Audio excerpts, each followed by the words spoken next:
Je me présente, je m'appelle Abdoulaye.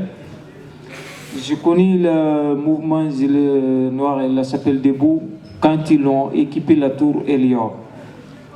En ce moment, je ne savais pas son existence. Parce que j'ai travaillé chez Elior pendant plusieurs mois qui ne me payaient pas.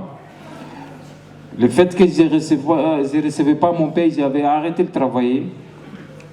Bon, j'ai écrivé les chefs, j'ai parti les voir dans leur bureau. La seule réponse que je recevais, tu pars, on va te payer les 10. Sinon, si tu ne pars pas, tu insistes, on appelle la police. Bon, finalement, j'ai décidé d'aller voir un jour, malgré la peur, j'étais allé voir l'inspection du travail qui m'ont demandé, qui m'ont dit d'envoyer une mise en demeure. Une mise en demeure, par exemple, d'écrire un courrier avec accusé de réception, je les envoie ça, ils ne répondent pas. Quand j'étais chez moi, un jour, je voyais qu'il y a plusieurs centaines de gilets noirs qui se sont équipés la tour RG à la Défense. Je les vis sur les réseaux sociaux. Je suis précipité pour les rejoindre là-bas avec mon badge. Je me suis présenté à eux et j'ai fait une brève prise de parole là-bas. Et après, on a pris mon contact. Je me suis rejoint, j'ai rejoint le mouvement ainsi. Une semaine plus tard, on a fait notre action à Maison Latine quand Elior était en train de négocier à l'achat d'une grosse entreprise en Amérique là-bas. On a fait une autre action là-bas avec certaines femmes qui avaient aussi un contagieuse avec Elior qui sont venues de Marseille. Quand on a équipé, on a fait une action là-bas aussi, lendemain, le soir même, les dirigeants de Elior nous ont rejoints là-bas. Ils ont fait ma connaissance là-bas. J'ai réimprimé tous les contrats que j'ai exécutés sans avoir reçu mon paye. À défaut de recevoir mon paye, la seule réponse que j'ai reçue de la responsable qui était chargée de mes payes, c'était les menaces.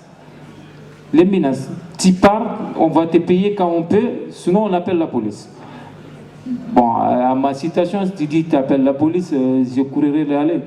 Donc, le soir même, le responsable qui était chargé de mon paye m'a payé. Il m'a dit que si je peux passer au bureau, de pouvoir négocier avec moi. J'ai dit non. Le lendemain, parce que j'étais trop fatigué les jours-là, le lendemain, on est parti là-bas. Ils ont commencé à négocier avec moi qu'ils vont me payer. Finalement, j'ai reçu mon paye, mais je n'ai pas abandonné le mouvement autant parce que c'est grâce à le mouvement que j'ai reçu mon paye. Sinon, j'étais tout seul, je n'ai pas reçu mon paye du tout quand j'étais tout seul. Grâce à le mouvement, ils m'ont payé. Alors que j'étais à temps partiel, j'avais un contrat de temps partiel que je faisais temps plein. Grâce à le mouvement, ils m'ont payé le temps plein complet, que j'ai pu recevoir mon paye. Et depuis, je ne les quitte plus. Ça devient mon âge gardien. Sans eux, je ne serais jamais été payé par Elior.